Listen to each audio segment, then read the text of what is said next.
Mi hijo, Julián, con su traje de $3,000 y una mirada que valía menos de un centavo, señaló a través del impecable cristal del salón hacia el jardín perfectamente cuidado. Sus ojos, fríos como el mármol bajo mis pies descalzos, no se encontraron con los míos.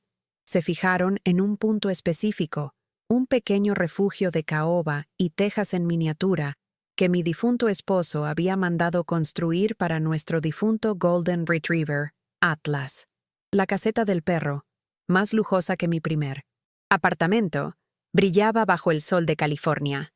El silencio en la mansión de Bel Air era pesado, denso, roto solo por el zumbido lejano de un cortacésped en alguna otra opulenta propiedad. Sentía cada uno de mis 76 años pesando sobre mis hombros, curvando mi columna no por la edad, sino por la fuerza aplastante de la humillación.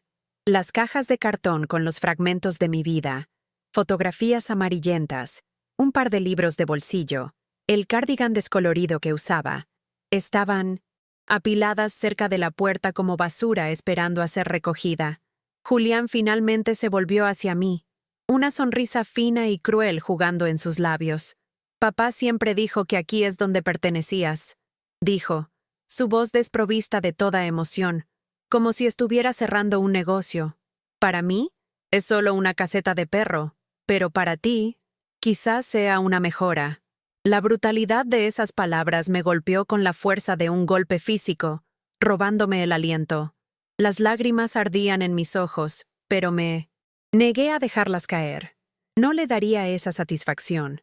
En ese momento, mirando el refugio canino que me ofrecía como morada final, algo dentro de mí se rompió, y al mismo tiempo, se solidificó.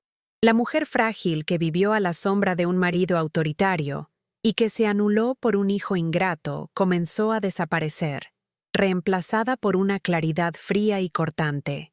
Él creía que me estaba sentenciando al olvido, a un final patético.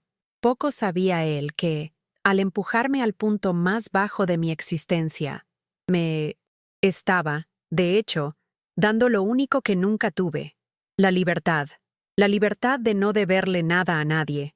Y fue allí, en ese silencio ensordecedor de crueldad, donde tomé una decisión.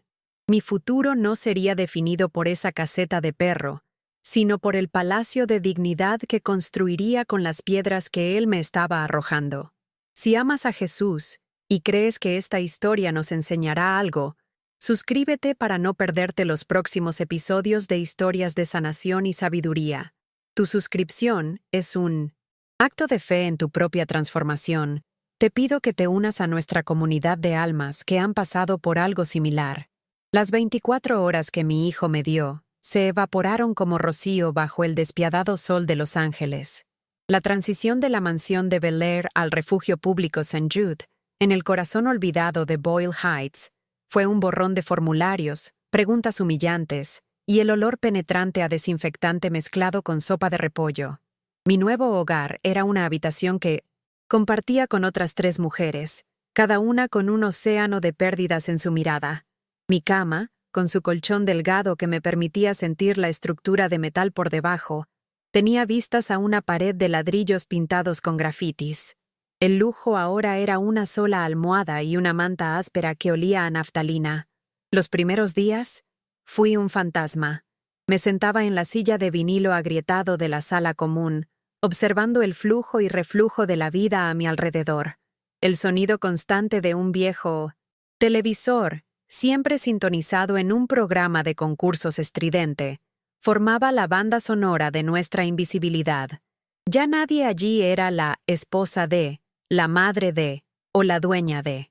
Éramos solo nombres en un portapapeles, bocas que alimentar, cuerpos que albergar.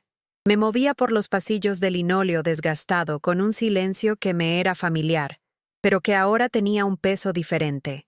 Antes, mi silencio era una forma de sumisión. Aquí, era una armadura. Observaba los rostros de mis compañeras, veía las mismas líneas de preocupación y resignación que seguramente marcaban el mío. Éramos un club silencioso de mujeres que habían construido hogares para otros, y que ahora no tenían uno para sí mismas. La humillación no era un evento único y estruendoso. Era una niebla constante, el recordatorio persistente de que me había convertido en una carga, una pieza desechada, exactamente como mi hijo me veía. Yo era la mujer de 76 años que no tenía a dónde ir. Una semana. Después, la humillación tomó una forma nueva y tangible. Estaba en el patio, una pequeña área de hormigón con algunas macetas de plantas moribundas, tratando de sentir el calor del sol en mi rostro, cuando llegaron 2 hombres, lo suficientemente jóvenes para ser mis nietos, vestidos con trajes grises idénticos que parecían gritar «dinero» en el ambiente de pobreza digna del St. Jude. Caminaron en mi dirección, sus zapatos italianos haciendo un sonido extraño, y fuera de lugar en el cemento, agrietado. Todos en la sala común, que tenía una ventana al patio, dejaron lo que estaban haciendo. Las conversaciones cesaron. Las miradas se volvieron. Me convertí en el centro de un espectáculo no deseado. Eran los abogados de Julián. El más alto, con una sonrisa que no llegaba a sus ojos, me tendió un sobre. «Señora Vance», dijo, la formalidad sonando como un insulto. «Julián está muy preocupado por su bienestar. Nos envió para ofrecerle esto, un acuerdo generoso para asegurar que pueda encontrar un lugar más adecuado». No necesitó decir más. El mensaje era claro. Toma este dinero y desaparece. La oferta era una cantidad insignificante, suficiente para mantenerme fuera de su vista y de su conciencia durante algunos meses. Las miradas de los otros residentes me quemaban la espalda, una mezcla de lástima y curiosidad morbosa. Estaban presenciando mi caída en tiempo real. Miré las manos impecablemente cuidadas del abogado, el sobre blanco que contenía el precio de mi silencio, y luego su rostro. Por primera vez en décadas, una fuerza que no reconocía subió por mi columna. Con la voz firme, aunque baja, dije solo una palabra. No. El asombro en sus rostros fue casi cómico. Murmuraron una amenaza velada sobre cuestionar mi capacidad mental, y se retiraron, dejando atrás un silencio aún más pesado. En ese instante, expuesta bajo la mirada de todos, no sentí vergüenza, sentí el primer destello de furia, y con él, la comprensión de que mi hijo había cometido un terrible error. Pensó que yo estaba acabada, pero solo me había enseñado a luchar. Para entender la crueldad de Julián, es preciso entender la casa en la que fue criado. Mi matrimonio con Richard Vance no fue una sociedad. Fue un contrato de servicio que firmé en silencio durante 50 años. Richard era un hombre forjado en acero y ambición, un magnate que veía el mundo como un tablero de ajedrez y a las personas, incluyéndome a mí, como peones. Yo era la esposa trofeo, la anfitriona perfecta, la administradora silenciosa de su fortaleza en Bel Air. Mi función era ser invisible y eficiente, asegurar que sus trajes estuvieran siempre impecables y que su whisky estuviera siempre en su punto. En este suelo árido de afecto, Julián fue la única flor que intenté cultivar. Todo el amor que no podía darle a mi marido, lo derramé sobre mi hijo. Recuerdo pasar noches en vela cosiendo disfraces de superhéroe para él, vender en secreto una pequeña joya que heredé de mi madre para comprarle el telescopio que tanto deseaba. Yo era el público de una persona para sus obras escolares, la enfermera para sus resfriados, la guardiana de sus secretos de infancia. Cada pequeño sacrificio era una declaración de amor, un ladrillo que colocaba en los cimientos de su vida, creyendo tontamente que estaba construyendo un refugio para ambos. Me anulé para que él pudiera hacerlo todo. El mundo de Richard estaba hecho de números y poder. El mío estaba hecho del olor a pastel en el horno, del ruido de sus pies corriendo por el pasillo y de la fe ciega de que mi amor incondicional sería, un día, mi recompensa. Julián creció bañado en privilegios, pero hambriento de verdadera atención paterna. Richard le dio coches, viajes y una cuenta bancaria, pero nunca le dio su tiempo. Fui yo quien le enseñó a andar en bicicleta, quien le leía antes de dormir, quien lo abrazaba cuando tenía pesadillas. Sin embargo, la sombra de Richard era larga y poderosa. Desde temprana edad, mi marido le enseñó a Julián que La vulnerabilidad era una enfermedad y que la empatía era un lujo para los débiles. Recuerdo vívidamente una cena, cuando Julián tenía quizás unos 12 años. Yo había expresado una opinión sobre política, algo que leí en uno de mis libros. Richard dejó de comer, dejó sus cubiertos con un estruendo y dijo, mirando a Julián pero hablándome a mí, «Tu madre tiene un buen corazón, hijo. Es una pena que no tenga un cerebro para acompañarlo. Recuerda, en la vida, o escuchas a gente como yo, que construye imperios, o terminas como gente como ella que arregla la casa». Vi la vergüenza en los ojos de mi hijo, pero no era vergüenza por su padre, era vergüenza por mí. En ese momento no me defendió. Aprendió la lección. Empezó a ver mi amor no como una fuerza, sino como una debilidad, una característica de la que necesitaba distanciarse para ganar la aprobación de su padre. La semilla de la frialdad fue plantada allí, en la mesa de comedor de caoba, y regada por años de desprecio casual y lecciones de poder. A medida que Julián se convertía en un hombre y era absorbido por los negocios de la familia, la distancia emocional entre nosotros se convirtió en un abismo.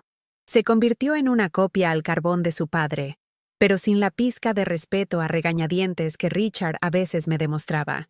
Para Julián, yo era una reliquia de un pasado que no encajaba en su vida de jets privados, reuniones de junta y socialités de Beverly Hills. La transformación fue gradual y dolorosa.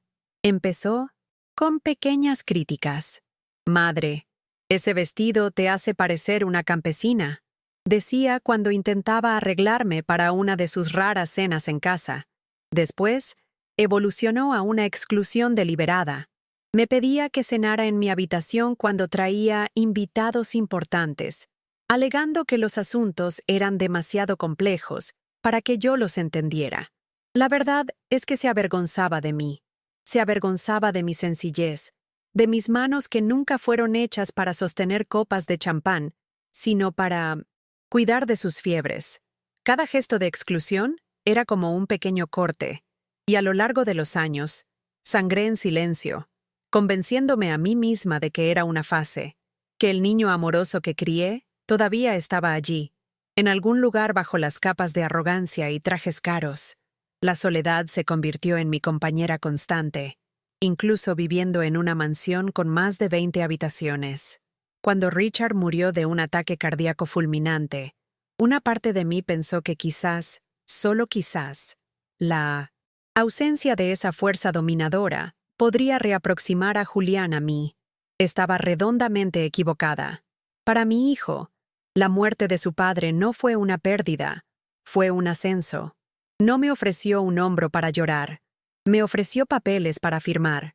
De un día para otro, se convirtió en el amo absoluto del Imperio Vance y, por extensión, de mi vida. Con una eficiencia aterradora, asumió el control de todo. Despidió a la ama de llaves que estaba conmigo desde hacía 30 años, alegando recortes de costos, y contrató a un personal que le reportaba directamente a él. Empezó a administrar mis finanzas, dándome una asignación humillante como si yo fuera una niña, insistiendo en que era para protegerme de aprovechadores. Las correspondencias eran interceptadas, las decisiones, tomadas sin mi consulta. Me convertí en una prisionera dorada, viviendo en la casa que ayudé a construir, pero sin poder sobre nada. Me aisló del mundo bajo el pretexto de cuidado, cortando mis alas mientras sonreía, y decía que era por mi propio bien. La impotencia era un veneno lento, y cada día me sentía más débil, más invisible, un fantasma vagando por los pasillos de mi propia vida. La primera humillación pública orquestada por él sucedió algunos meses después del funeral. Julián decidió dar una gran fiesta en la mansión para consolidar su nueva posición en el círculo social de Los Ángeles. Yo pasé todo el día en mi habitación, escuchando los sonidos de la preparación, sintiéndome como una extraña. Ingenuamente, pensé que él querría que yo, como su madre y la viuda de Richard, estuviera presente para recibir a los invitados. Me puse mi mejor vestido, un modelo sencillo de seda azul, y bajé las escaleras exactamente cuando los primeros invitados llegaban. Julián me vio al pie de la escalera, su rostro transformándose en una máscara de furia contenida. Caminó rápidamente hacia mí, me agarró del brazo con una fuerza que me hizo estremecer y, con una sonrisa falsa para una pareja que se acercaba, me susurró al oído, su voz un veneno sibilante. ¿Qué crees que estás haciendo? Vuelve a tu habitación. Ahora. Tu lugar no es aquí abajo, estorbando a gente importante. Eres un peso muerto en estas conversaciones. Simplemente quédate fuera de la vista. Me giró y me empujó suavemente, pero con firmeza, en dirección a la escalera. Los invitados lo vieron todo, la matriarca de la familia siendo despedida como una empleada inoportuna. Subí cada escalón con las lágrimas finalmente, escurriendo por mi rostro, el sonido de la música y las risas allá abajo, marcando la banda sonora de mi total y absoluta anulación. Los meses siguientes fueron una sucesión de degradaciones. La estocada final, antes de expulsarme, fue la más cruel. Empezó a traer corredores inmobiliarios para tasar la mansión, sin siquiera avisarme. Entraban en mi habitación, midiendo paredes y discutiendo reformas, mientras yo estaba sentada en mi butaca, fingiendo leer un libro. Julián los acompañaba, hablando, de mí en tercera persona, como si yo no estuviera allí. No se preocupen por sus pertenencias, le oí decir a un corredor en el pasillo. Toda esta ala será desalojada. La antigua ocupante es solo parte del patrimonio que hay que administrar. Ocupante. Patrimonio. Yo ya no era una persona. Era un artículo en una lista de inventario. Un problema a resolver. Esa noche, sintiendo que el fin se acercaba, busqué consuelo en viejos recuerdos. Fui al despacho de Richard, una habitación que Julián apenas usaba, y comencé a rebuscar en una caja de documentos antiguos que los abogados habían ignorado. Yo solo quería encontrar una foto antigua, algo que me recordara un tiempo más simple. Pero, escondido dentro de un viejo libro de contabilidad, encontré algo más.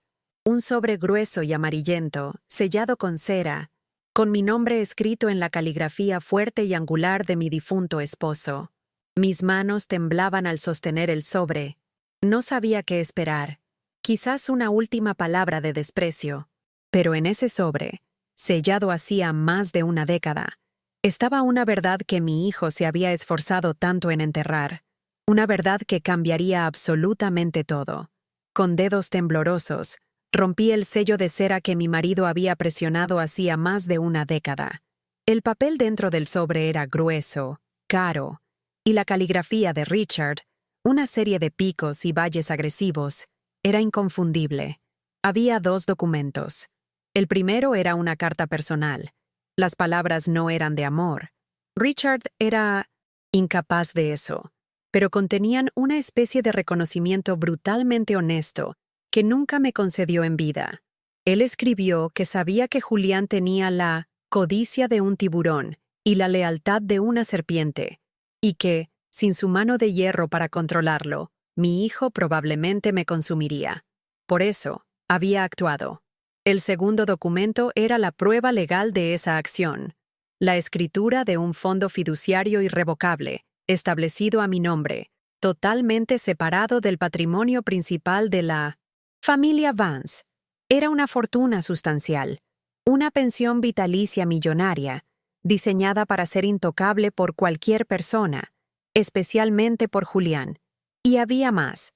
Adjunta al fondo, estaba la escritura de una pequeña casa en Pasadena, una propiedad que Richard había comprado al principio de su carrera y que, según la carta, era el único lugar donde él todavía podía respirar. Me legó ambos, con una cláusula final que era tanto una orden como un regalo. Vive para ti misma, Eleanor. Es la única deuda que nunca me pagaste. El peso de esos papeles en mis manos era inmenso, no por el valor monetario, sino por el peso de la verdad. Nunca fui impotente, solo que no conocía mi propio poder.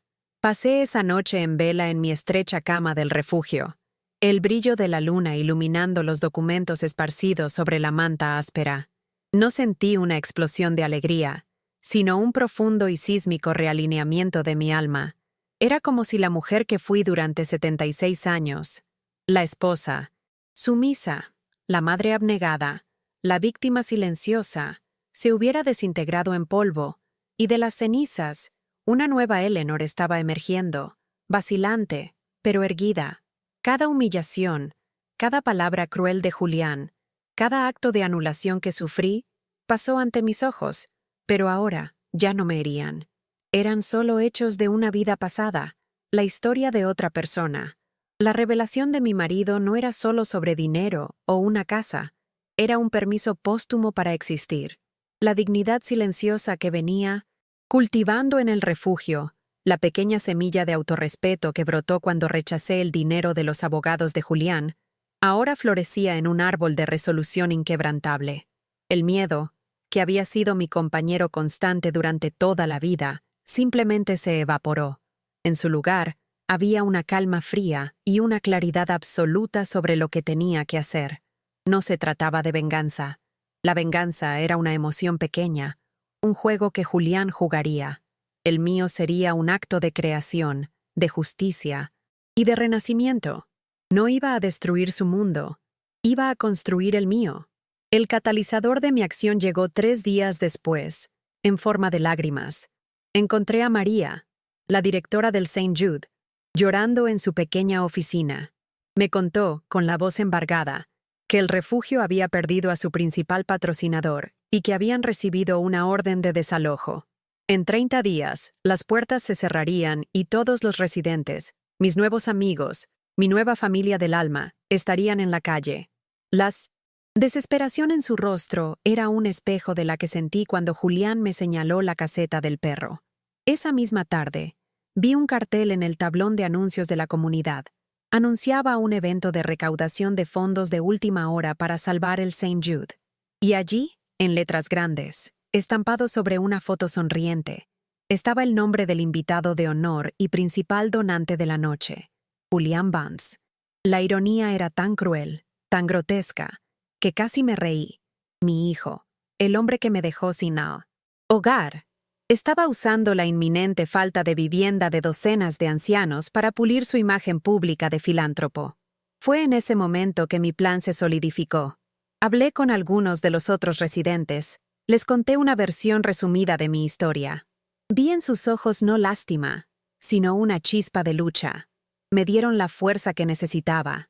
Iría a ese evento. Julián quería un espectáculo.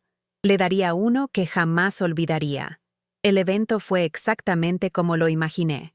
Un mar de rostros ricos y bronceados, copas de champán y sonrisas falsas, todo ocurriendo en un salón alquilado que contrastaba dolorosamente con la realidad decadente del refugio que pretendían salvar. Entré por la puerta de atrás, usando un vestido prestado de una de mis compañeras de cuarto, y me mantuve en las sombras, observando.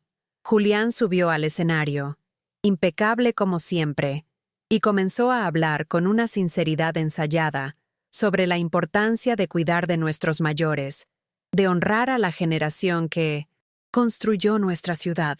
Cuando tomó el cheque gigante para la foto con la prensa, mi corazón comenzó a latir con fuerza. Era mi turno. Caminé firmemente en dirección al escenario, ignorando a los guardias de seguridad que intentaron detenerme. Alguien en el público me reconoció del refugio y gritó mi nombre. El murmullo comenzó. Tomé el micrófono que un asistente aturdido me ofreció. Miré directamente a mi hijo, cuyo rostro se había convertido en una máscara de furia y pánico. «Buenas noches», comencé, mi voz sorprendentemente firme. «Mi nombre es Eleanor Vance y soy la madre de Julián. También soy, desde hace 3 semanas, residente del refugio St. Jude». Un suspiro colectivo recorrió la sala. Julián habla de honrar a los mayores. Quiero contarles cómo me honró a mí. Me honró echándome de la casa donde viví por 50 años. Me honró ofreciéndome la caseta de nuestro perro como morada. Heredaste $90 millones y una casa vacía, Julián. Pero aquí, en el St. Jude, con estas personas, heredé algo que tu dinero nunca podrá comprar. Amor y un hogar. Me dejaste una caseta de perro, y con ella me diste la libertad para construir un palacio de humanidad. El silencio en el salón era absoluto, tan pesado que parecía tener una forma física. Cada cámara, cada par de ojos, estaba clavado en mí, y después en Julián. La sonrisa de relaciones públicas de él se había derretido, revelando al hombre feo y cruel que había debajo. Se quedó paralizado, expuesto bajo las luces, brillantes. Su farsa de filantropía despedazada en cadena nacional. El primer sonido fue el de una sola persona aplaudiendo, luego otra, y en segundos, la sala entera irrumpió en un aplauso atronador, no para él, sino para mí. Los reporteros avanzaron, pero yo simplemente coloqué el micrófono de nuevo en su soporte y comencé a bajar del escenario. Julián fue rodeado por su equipo y se lo llevaron. Su noche de gloria transformada en una pesadilla de relaciones públicas. En medio de la multitud, un hombre de aspecto distinguido me tendió la mano. «Señora Vance», dijo, sus ojos llenos de una intensidad amable. «Mi nombre es Arthur Covington. Soy abogado. Su historia me ha conmovido profundamente. Me gustaría revisar su caso, pro bono». Me entregó su tarjeta. En ese momento, rodeada por el apoyo de extraños y la gratitud de mis amigos del refugio, sentí el poder de la verdad. Julián pensaba que la noche terminaría con su foto en los periódicos como un héroe. Estaba equivocado. La noche terminó con la verdad. Y a la mañana siguiente, con esa tarjeta de abogado en mi mano y una fortuna olvidada a mi alcance, lo que hice no solo sorprendería a mi hijo, sino que dejaría a toda la ciudad de Los Ángeles boquiabierta. Nos gustaría sentir tu presencia en este preciso momento. Por favor, escribe en los comentarios desde qué ciudad nos estás viendo y qué hora es ahí ahora. Al hacer esto, creamos una red de energía y apoyo para esta historia. Un recordatorio de que no estamos solos en nuestras batallas. Cada comentario es un punto de luz en nuestro proceso de sanación. Ok. La historia se encamina hacia su conclusión. Aquí está el bloque con el desenlace. Acto 5. Desenlace inspirador. A la mañana siguiente, el sol de Los Ángeles parecía diferente. Ya no era el brillo opresivo que exponía las fallas de una vida vacía, sino una luz cálida que prometía un nuevo día.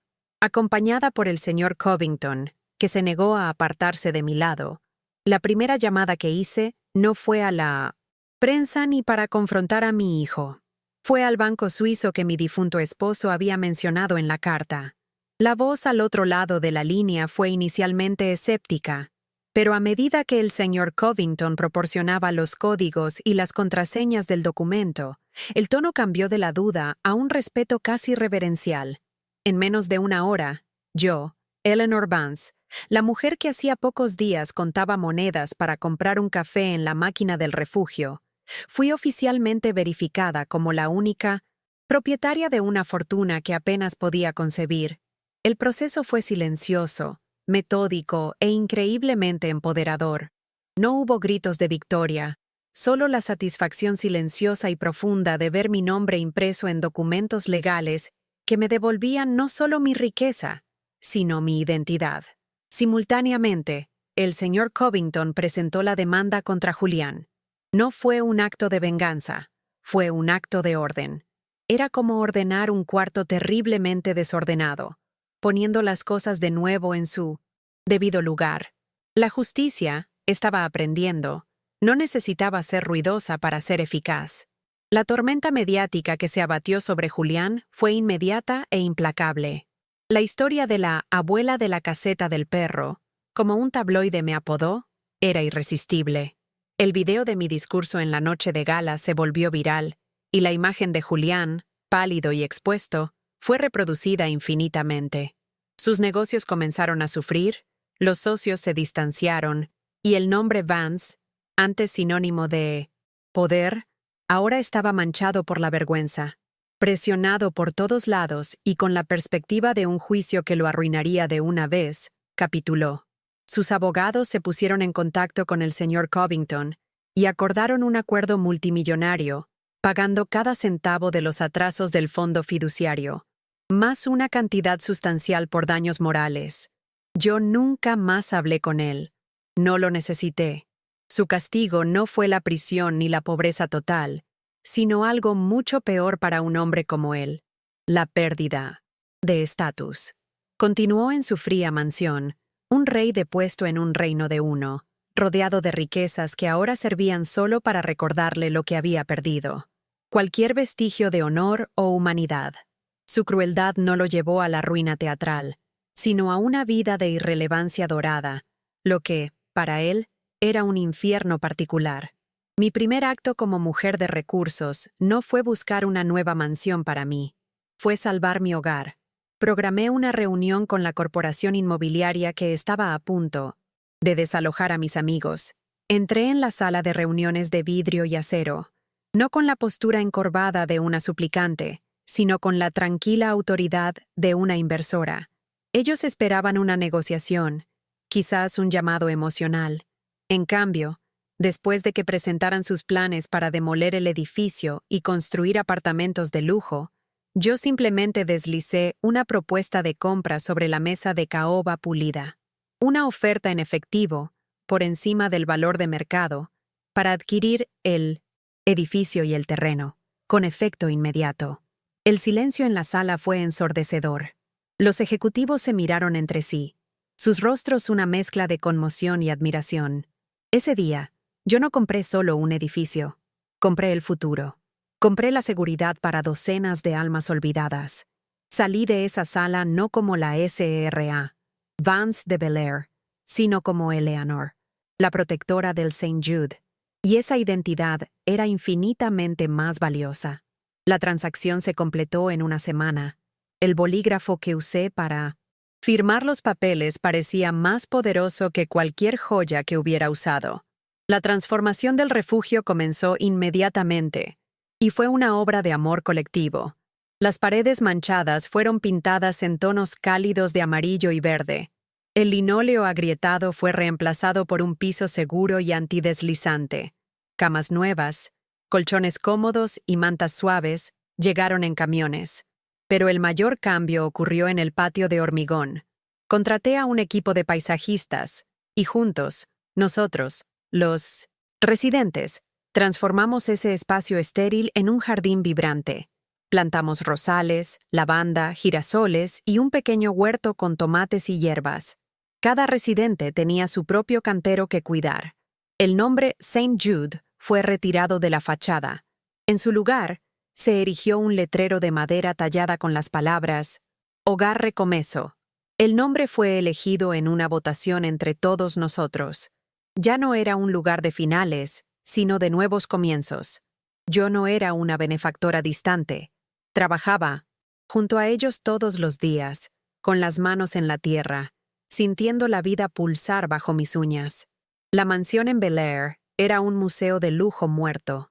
El hogar Recomezo era una colmena de vida, ruidosa, imperfecta y absolutamente maravillosa. Mi vida personal floreció de una manera que nunca imaginé posible. Me convertí oficialmente en la directora ejecutiva del Hogar Recomezo, pero mi verdadero título era simplemente Eleanor. Y, lo más importante, me convertí en abuela. Leo, el nieto de las residentes, el niño que me ofreció un dibujo de una flor cuando no tenía nada, se convirtió en la luz de mi vida. Su abuela estaba feliz de compartir a su nieto conmigo, viendo la alegría que nuestra amistad traía para ambos. Me visitaba todos los días después de la escuela. Leíamos juntos en el jardín. Yo le ayudaba con la tarea, y él me contaba sus sueños de ser astronauta. No me veía como una anciana frágil, sino como su amiga, su confidente. Por primera vez, yo experimentaba el amor, familiar sin las cadenas de la obligación o el veneno de la transacción. Era un amor puro, dado y recibido libremente. La familia que construí en el Hogar Recomezo era más real y más fuerte que la familia de sangre que me descartó. Julián me quitó el título de madre, pero el destino, en su infinita sabiduría, me dio el regalo de ser abuela. Un atardecer, sentada en un banco en nuestro jardín, observaba a Leo regar los tomates con una seriedad infantil encantadora. El aire estaba perfumado con el olor a tierra mojada y rosas. A mi alrededor, otros residentes conversaban, reían, cuidaban de sus plantas. El sonido no era el silencio opresivo de la mansión, sino una sinfonía de vida. Pensé en Julián, solo en su fortaleza de mármol, y no sentí rabia, ni siquiera lástima. Sentí solo una vasta distancia, como si él perteneciera a un universo completamente diferente. Él me quitó una casa, pero me obligó a encontrar un hogar. Él me quitó el apellido, pero me obligó a construir mi propio nombre. Julián se quedó con una mansión de mármol y silencio. Yo me quedé con un jardín ruidoso, lleno de risas y manos sucias de tierra. Hoy, no tengo el lujo que el nombre Vance un día me dio, pero tengo el respeto que me gané por mí misma. Y eso, nadie, nunca más, podrá quitármelo.